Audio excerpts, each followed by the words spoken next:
I love short stories. They're one of my favorite ways to engage with an author's work, and I find them to be kind of underrated. In my view, if an author can wow me in under 30 pages, then they clearly have some talent and understand how to craft a compelling narrative in a short amount of time. Back in high school, we studied a lot of short stories. Because of the way that the AP program works in public education in the US, most students will learn from either excerpts or short stories. And in my sophomore year, my English teacher taught us a few different stories, but the one that has stuck with me the most is Shirley Jackson's The Lottery. So today I'm going to be doing a little bit of a shorter video where I talk about why I love this story and why it's a brilliant piece of literature. Remember to subscribe if you haven't yet. I'm trying to reach 100,000 subs by the end of 2025 and I could use all the help I can get. Also, full spoilers ahead, by the way. I'm going to be reading this entire thing, so go read it yourself if you haven't yet. It's a pretty quick read and it works best if you don't know anything about it. But without further ado, let's get into the absolute brilliance of Shirley Jackson's The Lottery. The morning of June 27th was clear and sunny, with the fresh warmth of a full summer day.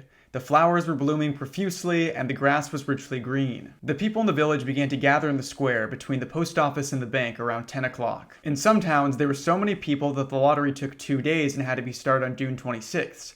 But in this village, where there were only about 300 people, the whole lottery took only about 2 hours, so it could begin at 10 o'clock in the morning and still be through in time to allow the villagers to get home for noon dinner. The first sentence of the story is one that fills me with nostalgia. We are told about the beautiful warm summer day that the story takes place on, that being June 27th. Beyond that, we establish that the lottery is something that happens in many different towns and cities and can even take a while to finish, but in this village, it's a quick process. I find the use of the term village to describe the setting of this story to be interesting. It calls to mind something older and smaller than a town. Another interesting detail is that the lottery is done quickly so as to be finished by lunchtime. It's an unobtrusive event that wants to cater to the needs of everyone in the village. The children assembled first, of course. School was recently over for the summer, and the feeling of liberty sat uneasily on most of them. They tended to gather together for a while before they broke into boisterous play, and their talk was still of the classroom and the teacher, of books and reprimands. Bobby Martin had already stuffed his pockets full of stones,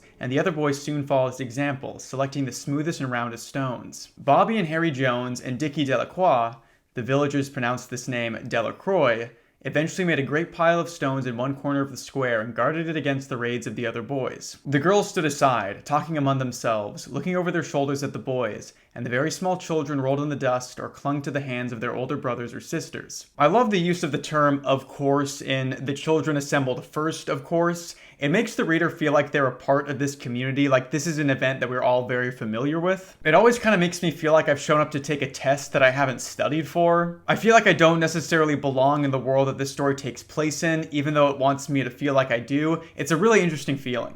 The image of the kids playing their little game where they make these little piles of stones and try to steal from each other's piles reads like something my brothers and I would have done. I remember being able to make a game out of anything when I was a kid, and this picture of these kids playing pretend on a warm summer day is so inviting and nostalgic. Plus, my brothers and I used to regularly play The Most Dangerous Game, so that's another childhood game based on a classic piece of literature. Soon the men began to gather, surveying their own children, speaking of planting and rain, tractors and taxes. They stood together, away from the pile of stones in the corner, and their jokes were quiet and they smiled rather than laughed. This is probably the first explicit sign that something might be off, but it's something that is really easily missed on a first reading. Jackson makes sure to take note of the fact that the men smiled rather than laughed, and that their jokes were quiet. There is this air of emotional repression about the adults. The women, wearing faded house dresses and sweaters, came shortly after their menfolk. They greeted one another and exchanged bits of gossip as they went to join their husbands. Soon the women, standing by their husbands, began to call to their children, and the children came reluctantly, having to be called 4 or 5 times. Bobby Martin ducked under his mother's grasping hand and ran, laughing, back to the pile of stones. His father spoke up sharply, and Bobby came quickly and took his place between his father and his oldest brother. There is some light commentary on conformity there that I picked up on this time around. Bobby Martin takes his place between his father and his older brother. The kids also have to be called 4 or 5 times before they fall in line with the rest of their families, suggesting that they may be resistant to the authority and tradition around them. The lottery was conducted, as were the square dances, the teenage club, the Halloween program, by Mr. Summers, who had time and energy to devote to civic activities. He was a round-faced, jovial man, and he ran the coal business, and people were sorry for him because he had no children and his wife was a scold. The association of the lottery with the square dances, teenage club, and Halloween program lets us know that this is a social event of that same caliber. I find it interesting that we are told that people feel sorry for Mr. and Mrs. Summers because they had no children, rather than he and his wife not being able to have any children. Granted, this was published in the 40s, so having children was definitely expected back then, but Shirley Jackson's other work would have me believe that this is meant to serve as an indictment on the other villagers, rather than an issue with Mr. and Mrs. Summers themselves. When he arrived in the square, carrying the black wooden box, there was a murmur of conversation among the villagers, and he waved and called, "Little late today, folks." The postmaster, Mr. Graves, followed him, carrying a three-legged stool, and the stool was put in the center of the square, and Mr. Summers sat the black box down on it. The villagers kept their distance, leaving a space between themselves and the stool, and when Mr. Summers said, "Some of you fellows want to give me a hand?" there was a hesitation before two men, Mr. Martin and his oldest son, Baxter, came forward to hold the box steady on the stool while Mr. Summers stirred up the papers inside it. Again, while this is presented as some sort of quick summer festival, people seem to be a little hesitant to help out. My first thought is that they are superstitious. The idea of the lottery is one that's pretty universal to our society. It's the idea that through no skill or ability of your own and purely by chance, your life could be changed forever. While there are many, many stories of people winning the lottery and the money somewhat ruining their lives, the idea that you could win it and essentially retire is kind of crazy. In a world where we are expected to work from the ages of 18 to 65, oftentimes longer, winning the lottery is essentially adding years onto your life by reclaiming that time that you would have spent working. So it makes sense that the people of this town would have their own superstitions. Maybe they believe that touching the box is bad luck and will alter their chances of winning. By the way, I hope that didn't come across as me praising the lottery system. Playing the lottery is a terrible idea, and it's often referred to as a tax on people who don't know how to do math. I'm just talking more about the general idea that people have in their head of like, if I won the lottery, I could reclaim all this time in my life that I'm missing out on now. The original paraphernalia for the lottery had been lost long ago, and the black box now resting on the stool had been put into use even before Old Man Warner, the oldest man in town, was born. Mr. Summers spoke frequently to the villagers about making a new box, but no one liked to upset even as much tradition as was represented by the black box. There was a story that the present box had been made with some pieces of the box that had preceded it, the one that had been constructed when the first people settled down to make a village here. Every year after the lottery, Mr. Summers began talking again about a new box, but every year the subject was allowed to fade off without anything being done. The black box grew shabbier each year. By now it was no longer completely black, but splintered badly along one side to show the original wood color, and in some places faded or stained. Some more powerful imagery here that I see as relating to customs and traditions, some of which might be outdated. The box is old and splintered, and no one really knows exactly where it came from, but no one ever wants to replace it. The subject is brought up, but nothing is ever done. A theme throughout a lot of Jackson's writing is the sense of powerlessness that she struggled with when it came to enacting social change. I think that shows itself here as well. Mr. Martin and his oldest son, Baxter, held the box securely on the stool until Mr. Summers had stirred the papers thoroughly with his hand. Because so much of the ritual had been forgotten or discarded, Mr. Summers had been successful in having slips of paper substituted for the chips of wood that had been used for generations. Chips of wood, Mr. Summers had argued, had been all very well when the village was tiny, but now that the population was more than 300 and likely to keep on growing, it was necessary to use something that would fit more easily into the black box. I think there is something there about the fact that they changed the wooden chips to slips of paper, but refused to change the box itself. Maybe it's the idea that sometimes the world expects us to fit ourselves into an outdated system instead of doing anything to change the system itself. In that metaphor, we are the chips being turned into slips of paper, but the splintered box is never changed. It remains the same forever. I want to add that all of this is my own personal interpretation with a little bit of hindsight, given I know how the story ends. If you read this completely differently, then that's great. One thing that I love about Jackson's writing is that it always leaves a lot up to interpretation, so each reader can get something different from it. The night before the lottery, Mr. Summers and Mr. Graves made up the slips of paper and put them into the box, and it was then taken to the safe of Mr. Summers' coal company and locked up until Mr. Summers was ready to take it to the square next morning. The rest of the year, the box was put away, sometimes one place, sometimes another. It had spent 1 year in Mr. Graves' barn and another year underfoot in the post office, and sometimes it was set on a shelf in the Martin grocery and left there. Notice the interesting dichotomy between the reverence that the village seems to have for the original box, not wanting to replace it, to it being relegated to an insignificant spot each year when they're not doing the lottery. We are seeing the one day each year that the box is out for everyone to see, the one chance that each member of the village gets to play the lottery. There was a great deal of fussing to be done before Mr. Summers declared the lottery open. There were lists to make up, of heads of families, heads of household in each family, members of each household in each family. There was the proper swearing in of Mr. Summers by the postmaster as the official of the lottery. At one time, some people remembered, there had been a recital of some sort performed by the official of the lottery, a perfunctory, tuneless chant that had been rattled off duly each year. Some people believe that the official of the lottery used to stand just so when he said or sang it.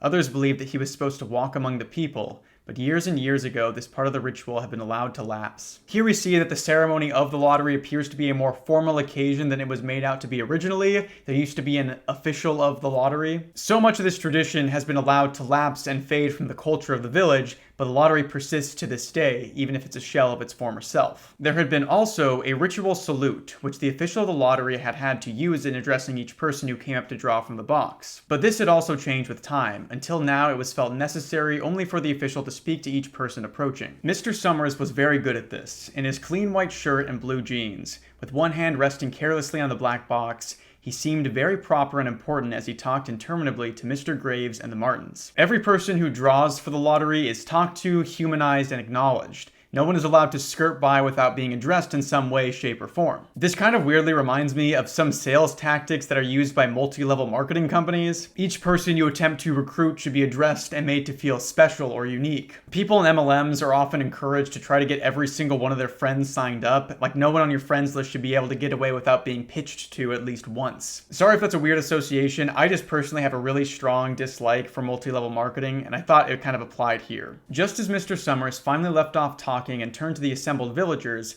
Mrs. Hutchinson came hurriedly along the path to the square, her sweater thrown over her shoulders, and slid into place in the back of the crowd. "Clean forgot what day it was," she said to Mrs. Delacroix, who stood next to her, and they both laughed softly. "Thought my old man was out back stacking wood," Mrs. Hutchinson went on.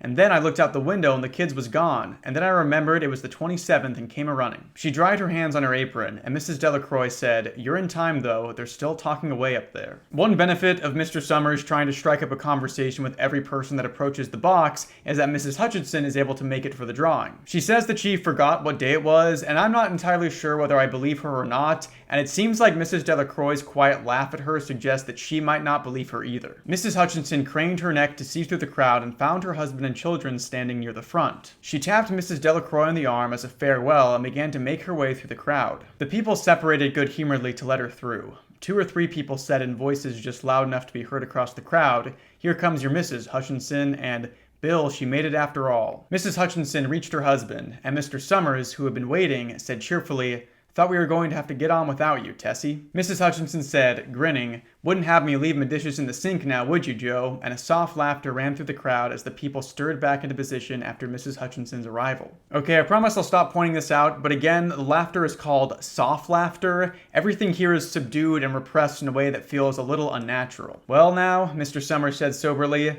"guess we better get started. Get this over with, so we can get back to work.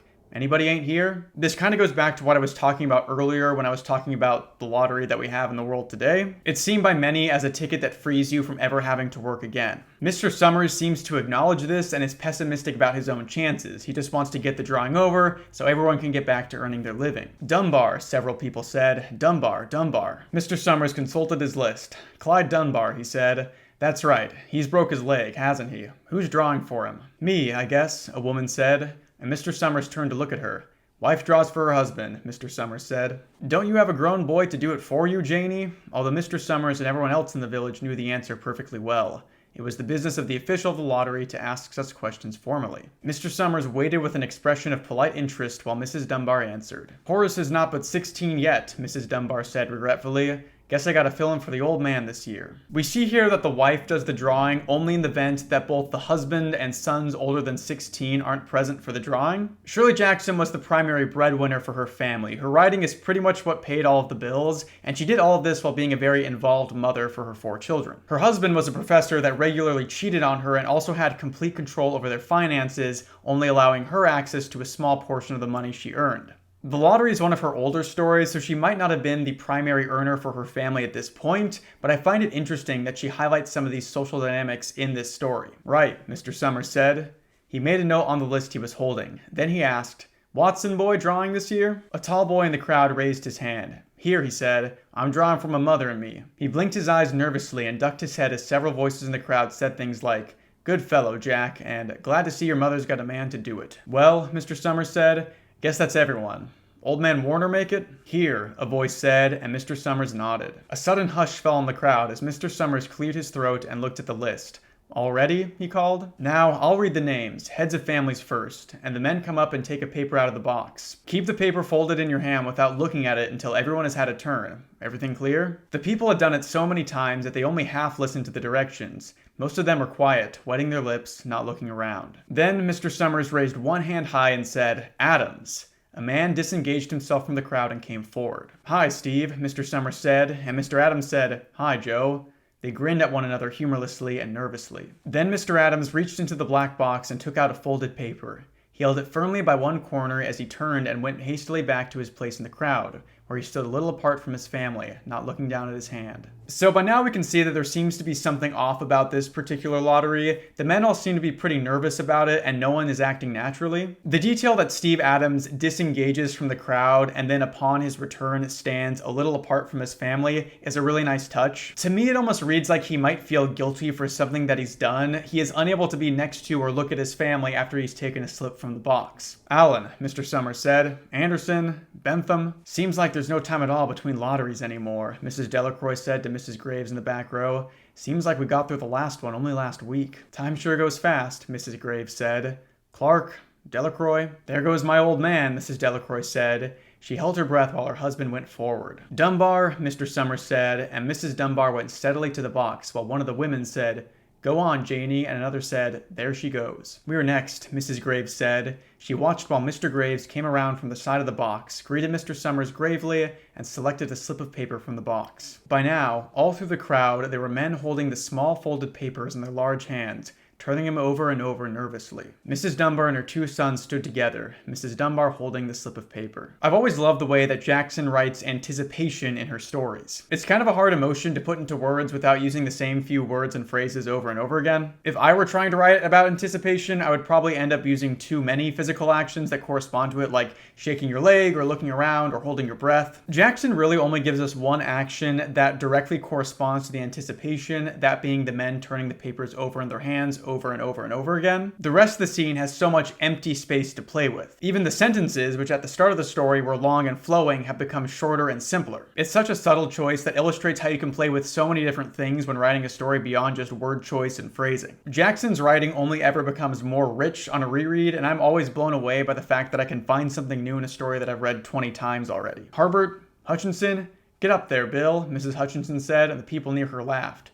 Jones? They do say, Mr. Adams said to Old Man Warner, who stood next to him, that over in the North Village they're talking of giving up the lottery. Old Man Warner snorted. Pack of crazy fools, he said. Listening to the young folks, nothing's good enough for them. Next thing you know, they'll be wanting to go back to living in caves. Nobody work anymore. Live that way for a while. Used to be a saying about lottery in June, corn be heavy soon. First thing you know, we'd all be eating stewed chickweed and acorns. There's always been a lottery, he added petulantly.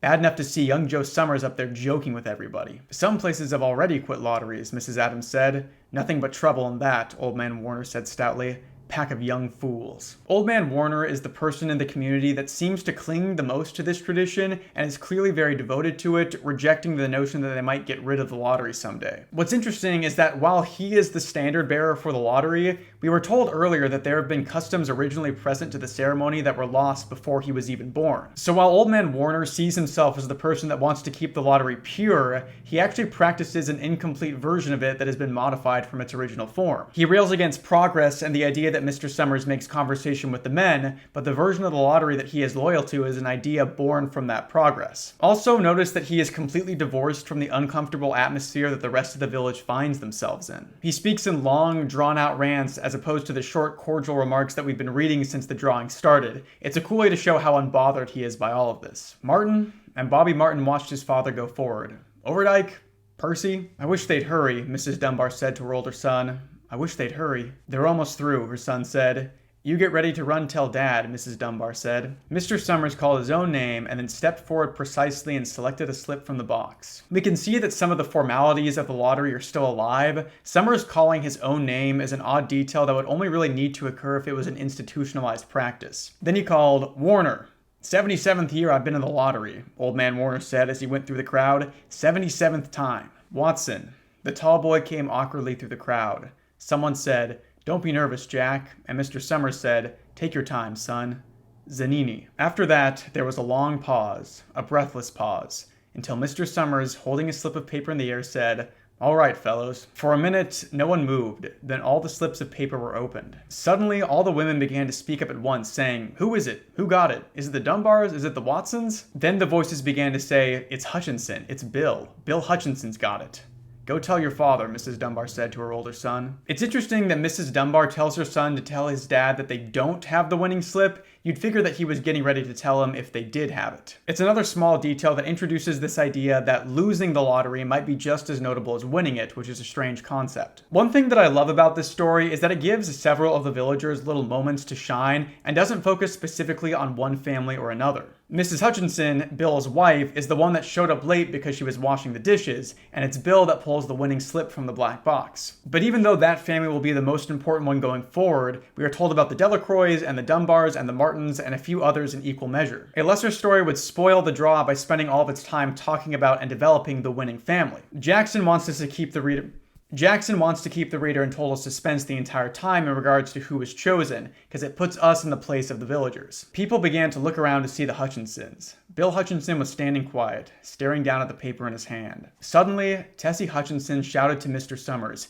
"You didn't give him time enough to take any paper he wanted. I saw you. It wasn't fair." This is where we learn that the lottery seems to be an explicitly bad thing. Tessie is angry that her husband pulled it and is trying to give him another chance. The reality is that it was always a game of luck. Bill having more time to choose his ideal slip of paper would not have made a difference. There was no skill involved. "Be a good sport, Tessie," Mrs. Delacroix called, and Mrs. Graves said, "All of us took the same chance." "Shut up, Tessie," Bill Hutchinson said. Even Bill wants to take this all silently. He chastises his wife for making a scene in a moment that feels really mean-spirited and shows the stress that he's under. "Well, everyone," Mr. Summers said, "that was done pretty fast, and now we've got to be hurrying a little more to get done in time." He consulted his next list. "Bill," he said, "you draw for the Hutchinson family. You got any other households in the Hutchinsons?" "There's Don and Eva," Mrs. Hutchinson yelled. "Make them take their chance." "Daughters draw with their husbands' families, Tessie," Mr. Summers said gently. "You know that as well as anyone else." "It wasn't fair," Tessie said. "I guess not, Joe," Bill Hutchinson said regretfully. "My daughter draws with her husband's family. That's only fair, and I've got no other family except the kids." "Then, as far as drawing for families is concerned, it's you," Mr. Summers said in explanation. "And as far as drawing for households is concerned, that's you too, right?" "Right," Bill Hutchinson said. "How many kids, Bill?" Mr. Summers asked formally. "3," Bill Hutchinson said. "There's Bill Jr. and Nancy and little Dave and Tessie and me." "All right then," Mr. Summers said. "Harry, you got their tickets back?" Mr. Graves nodded and held up the slips of paper. "Put them in the box then," Mr. Summers directed. "Take Bill's and put it in." It's interesting that Mr. Graves was very nervous, quiet, and reserved before the drawing. Now that he knows he hasn't been chosen, he has become an active participant in the lottery. It reads to me like he is pulling the ladder up behind him, which is a theme that exists in a lot of Jackson's work, and it's something that can be seen all around us in our lives. "I think we ought to start over," Mrs. Hutchinson said, as quietly as she could. "I tell you, it wasn't fair. You didn't give him time enough to choose. Everybody saw that." Mr. Graves had selected the 5 slips and put them in the box, and he dropped all the papers but those onto the ground, where the breeze caught them and lifted them off. This has always been an interesting moment to me. They don't throw the papers away, they just drop them on the ground and let them float away from them. My thought is that this is representative of the freedom that the people that weren't chosen now have. The papers are physically removed from the situation, while the people in the village are trying to mentally remove themselves from it. "Listen, everybody," Mrs. Hutchinson was saying to the people around her. "Ready, Bill?" Mr. Summers asked. And Bill Hutchinson, with one quick glance around at his wife and children, nodded. Notice how nobody is paying attention to Tessie as she tries more and more to get them to redraw. Even now, she's starting to lose steam, quietly grumbling about it to no one in particular. "Remember," Mr. Summers said, "take the slips and keep them folded until each person has taken one. Harry, you help little Dave.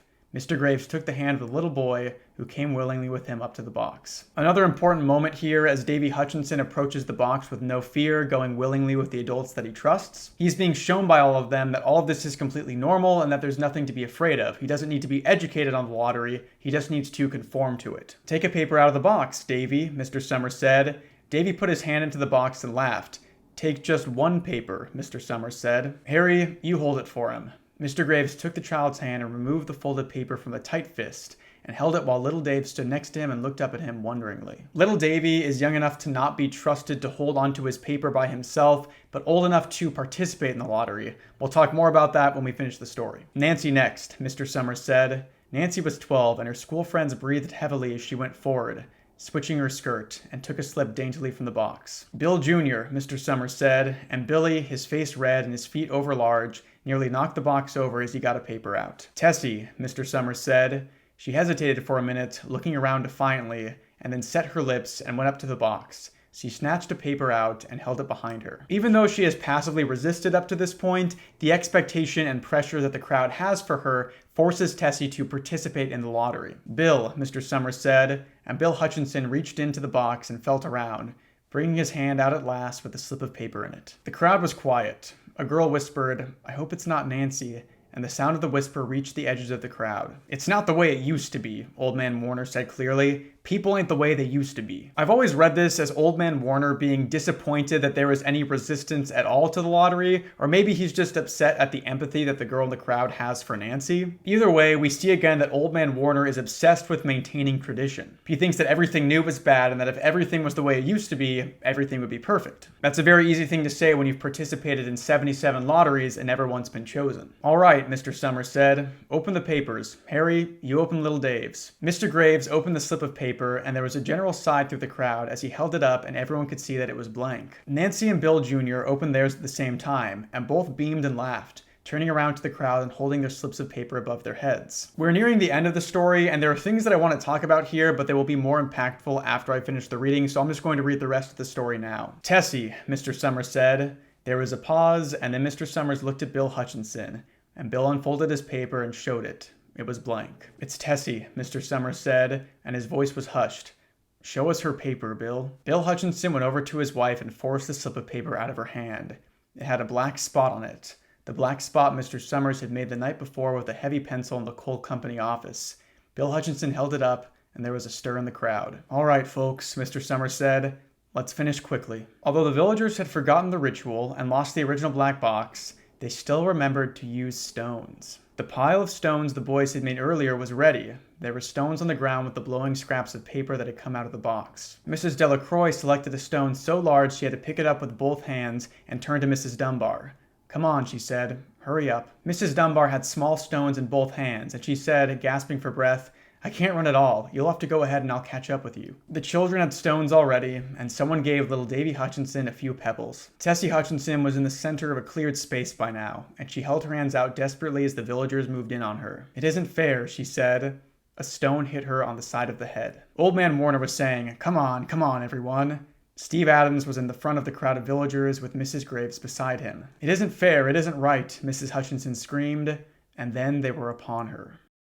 The very first time that I read this, back in my sophomore English class, our teacher had us silently read the entire thing before we discussed it as a class. I remember getting to that final bit where we see that the villagers are stoning Tessie to death and being completely taken aback by what I had just read. I was one of the faster readers in the class, and I remember looking around at the other people as they were reading it and being able to tell when they got to the end of the book by the look on their faces. Up to this point in school, the most violent thing we had read would have been The Most Dangerous Game, but that story feels a lot more sinister on its face. The lottery has this general sense of foreboding that builds up throughout the story but doesn't exactly reveal itself, leading up to Tessie being killed by everybody else in the village. When this story was first published in the New Yorker back in the 40s, people lost their minds. Both Shirley Jackson and The New Yorker were receiving hundreds of letters a week from people who were outraged at the story and its violent conclusion. In my mind, that means the story succeeded in exactly what it set out to do. Of course, it's hard to imagine a story as relatively tame as this one, ruffling as many feathers today, but I do think the story still packs a disturbing emotional punch knowing the ending. I'm going to go back through the story at a much faster pace and talk about all of the foreshadowing present here and all the innocuous details that become more sinister on a reread. Starting at the top, the first sentence that we get is that of a sunny summer day with the grass being richly green and flowers blooming profusely. It's implied that the villagers believe that the lottery is the reason for their prosperity. They do this in order to live in this rural utopia that they all benefit from. This is all but outright stated by Old Man Warner with the phrase, "Lottery in June, corn be heavy soon." They see the violent murder of one of their own every year as a necessary sacrifice in order to make their lives a little bit better. The children at the beginning of the story are playing a game where they make little piles of stones to protect them from the other kids that try to steal them. Obviously, we now know that they are gathering stones that will be used to kill the winner of the lottery.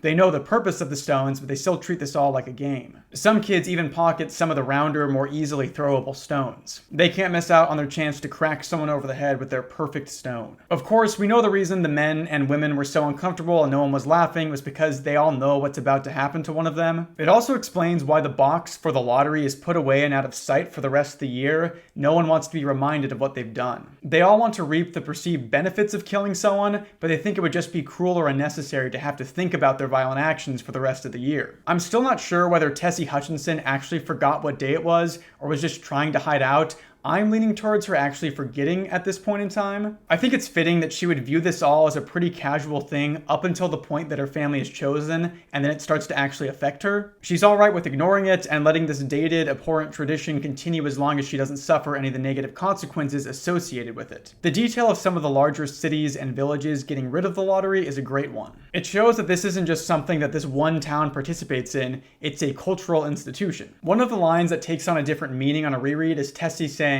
"Wouldn't have me leaving my dishes in the sink, would you?" Initially, we think that she is just getting everything washed so she won't have to do it later, but now we know that she is washing it because she doesn't want to leave it for someone else to do. She knows that if she doesn't get the dishes washed before the lottery, there is a chance that she will be killed before she's able to get back to washing them later. There's also an interesting contradiction between Horace Dunbar not being allowed to draw for his family because he isn't 16, but still being a possible candidate for the lottery. I pointed it out earlier, but Old Man Warner is kind of the worst. He swears by the lottery and scoffs at anyone who even considers being empathetic about it. But that's very easy for him to say given the fact that he has survived for as long as he has. He sees this as a completely justified and fair practice, but I'd be curious to know what his thoughts would be if he were chosen. There was also a false slippery slope that he introduces when he says that if they get rid of the lottery, soon no one will want to work and they'll all be living in caves. He and others in this village are of the belief that everything they have hangs on this single outdated ritual, but we know that that isn't necessarily the case. The fact that the story mentions that some places have already quit the lottery and are presumably not complete hellscapes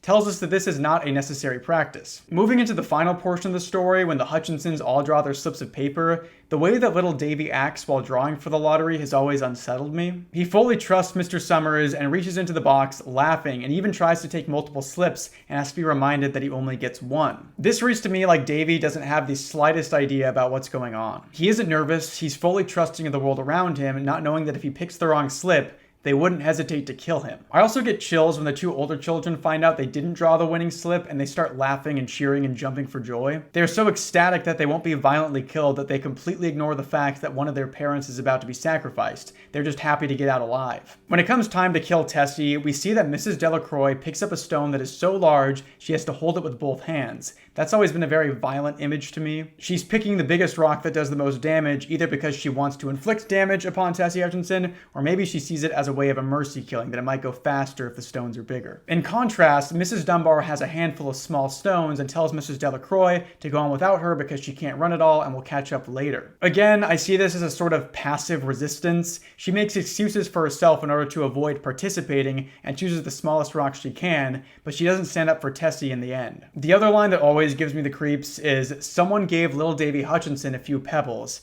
Even he will participate in the killing of his own mother." The story ends with Tessie screaming, "It isn't fair, it isn't right," but she is silenced by the rest of the villagers. The final line of, "and then they were upon her," has always stood out to me. It doesn't say that they all threw their stones at her or hit her with the stones, just that they were upon her. It's always painted this image in my mind of them surrounding her and violently killing her at close range instead of hurling the stones at a distance. They swallow her up in a frenzy, and all of the nervousness and tension from before, all of the fear and anticipation melts away in a flurry of violence violence to satisfy their ritual. I love this story. I think it's haunting and tragic and has so many lines that could be interpreted in any number of ways. My own thoughts in this story have evolved over time as my own personal values and knowledge of the world around me changes. I've seen some discussion online that people don't like this story because the whole sacrifice angle feels very overdone at this point, and that drives me crazy. This story was published in 1948, and the 80 years of stories that were inspired by the lottery making the sacrifice plot cliche don't retroactively make this story unoriginal. That would be like saying that Yesterday by the Beatles is a very tired and unoriginal song because it's the most covered song of all time. Sorry for going on this tangent, but it's something about literary discourse that drives me insane. You should be judging a piece of literature according to the time period it was written in. Shirley Jackson is one of my favorite authors of all time and is a master of the social anxiety horror subgenre. I highly recommend checking out more of her work if this story interested you. A few of my personal favorites by her are the short stories The Witch, The Summer People, The Renegade, and her novel We Have Always Lived in the Castle. No other author writes in the same way that she did. Her voice is wholly unique and can make even the most mundane situations into an absolute nightmare. The lottery sets out to do the exact opposite. It takes our absolute nightmare and shows us how the world around us might try to twist that terror into mundanity. Thank you all so much for watching. Sorry for the shorter video than usual. That Happy Appy video really took it out of me, and I wanted to do something a little quicker this time around. If you have another short story that you'd like to see me cover like this, then let me know. I have no idea whether this video will get me in trouble with YouTube's copyright system, but if it doesn't, then I'd love to cover more of these classic stories in greater detail like I did here. Also, please go read the lottery and form your own opinion as well. I will link it in the description. Remember to subscribe if you haven't yet. I'm trying to reach 100,000 subs by the end of 2025. I make videos on internet horror and horror literature and try to put a video out every few days. If you'd like to support me further, then consider becoming a channel member for just $3 a month. Channel members get early access to all my videos, access to the occasional exclusive video, access to my Discord, and access to my members only book club, link in the description. A massive thank you to all my gold tier members, Amanda Mapes, Lucas Fernando, Chris Lamb, Blue Radio Media, Tyler the Leper, Miss Joy 16, Cherry Shark, Moonson Blog, Starlight Pink, Jack Zamora, Amanda Castillon, Arcade Link Author, The Official Gar, Wybab Flow, Hi, Jenna Berry, Semra, Laura Gonza, Classic Pats Games Plus, Miranda M, Ben Best, Marion Elizabeth, Anexonym, Digital Fox, Sherbert, Amelia Nomura, Temple, Jupiter Rainstorms, Maddie, Ellis Hale, Morphogenic Ange, B, Jess, Miley Bop, Abigail Wagner, Sunray Productions, Canadine, Uthon, Emma Gees, Site 42, Maya S, Moss, Red, Zapodapos, Ezra, FM, Ride Like Bread, Alicia, Out of the Fandom, Chipsa, Heat O'Brien, Liminal Lake, Don't Play Brass Beast on Blue, Yum the Epic, Spirit Hotline, Furbus, GDDC, Ketra Elizabeth, Mayfield, Shruby, Litcher Something, Jazz, Hexmaniac Rafa, Homie Gaming, Sue, Bundle of Sticks, Junie, Danny, Silent Trails, Jesse Salo, Steel Cut Oaths, Veronica Heredia, Phantoms Forever, Ashley, Coco Boko, BB, Archie, Felly, Tommy, Killer Ray 257, Jojo, and Otter in a Trenchcoat, Floropause, Icky Teal, JLKA, and Thespian Rose. Thank you guys so much for your support. That Happy Appy has brought in a lot of new people into the community, and I hope you all stick around for this literature stuff because I really enjoy making these videos. Your support allows me to make some of these smaller, less algorithmically friendly videos without worrying about being able to pay my rent each month. And it really does mean a lot to me that you guys are willing to support the things that I do here and all of the weird concepts that I talk about, even when I'm talking about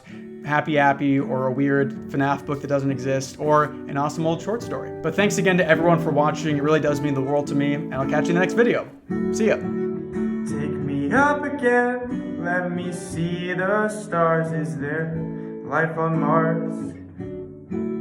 'Cause I've run out of luck here on Earth. I'm a wanderer.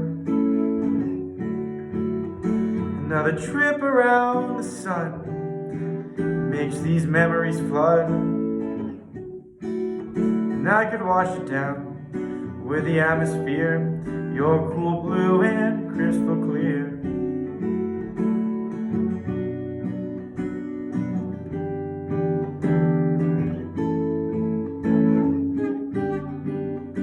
I'm an astronaut flying above, but can't fall in love. Floating alone, brave enough to see the cosmos, too scared to say hello. And I know one day I'll be gold